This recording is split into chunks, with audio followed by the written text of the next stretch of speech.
Yeah, sure. Well, it's been a long journey. It's been 40 years approximately to get here. So I started in corporate finance and corporate banking actually. Mathematics was always a thing I was interested in, but in my early 30s I got the opportunity to study a Master's in Leadership Studies at Exeter University, and long story short, I loved it.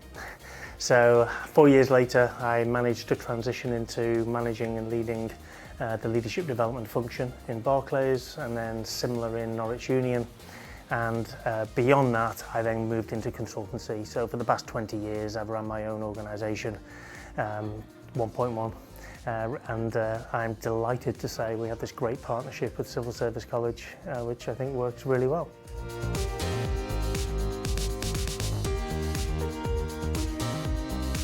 I think, well, what do I hope the answer to that question is?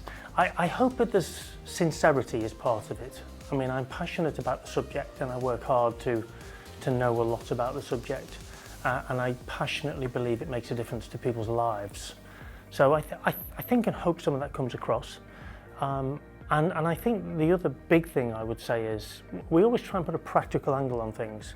I mean, I'm passionate about theories and I'll spend forever reading about them, but we do try and relate everything to, so what do you do with this stuff? What's different? What's day by day a different practice that you can adopt to be a better leader? Because, I mean, leadership is very broad. It's so multifaceted. It's hard to know where the subject ends. But on the positive side, or on the easier side, there's actually nothing very complicated about leadership. So practicality, I think, is another aspect to it. And those, I think, would be the key reasons why we tend to get very good feedback. Thank you for that. Oh, well, there's a full range of people, I think, as you'll have come across. So everything from kind of relatively frontline, beginner type leadership roles, right through to C-suite type people, fairly prominent individuals as well from time to time as well, which is great. But I think what's common, well, I hope what's common amongst nearly all of them is that they genuinely want to be better at leadership, and that's what's driven them to come on the session. And for those who perhaps were sent on the session rather than subscribe to it themselves, I hope that throughout the course of the day they're glad that they were there and they've seen something in it. So yeah, the connectivity is people who want to be better at leadership, and you know, that's great news for me.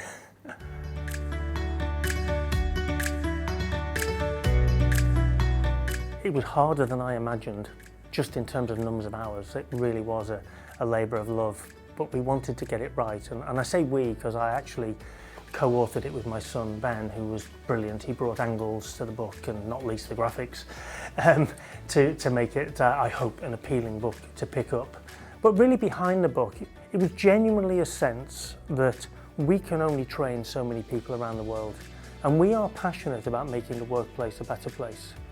And some people might think it naive, but I actually think leaders can make the workplace a better place. And the book just gives us a bigger reach. And you know, from time to time, you know, we see book sales going through Amazon and you think, I've no idea who that person is, I wonder where they are. Or we had a call from Barnes & Noble in the US saying, there's a college who wants 100 copies of your book, how do we get them? And you never quite know where that all started, but there's a real sense of pride that 100 students in a college will get to read the book. So you get a real buzz out of that. So I think it's about reach really, and trying to make the leadership world a better place.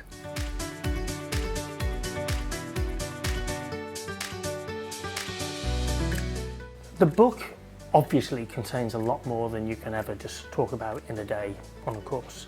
So I think the benefit for somebody who's read the book is to ground it, to really discuss, okay, so how do I do that? What does it mean to me? What's the application of that? And you will know that a lot of the time on the course, although there's an agenda, I mean, of course there is, we go off-piste a lot. We take the conversation where the delegates want it to go. So the course will tackle things in more depth and more broadly than the book ever can. To the flip side of your question, if you've been on the course, well, I guess it's, in a sense, it's the opposite, isn't it, really? That, you know, hopefully you've got really engaged in the content and you like it. But the book will give you a lot more in terms of detail and take on the learning even more. If I had a choice, I'd almost hope people would do the course first and then the book, actually, if that was the case. Also in the book, We spent a lot of time thinking about quotes and stories and examples and anecdotes, which we think add a bit of interest and flavour and at times humour to the whole subject. And I think that the cause is bolstered by what's in the book. So I think you could do it either way around.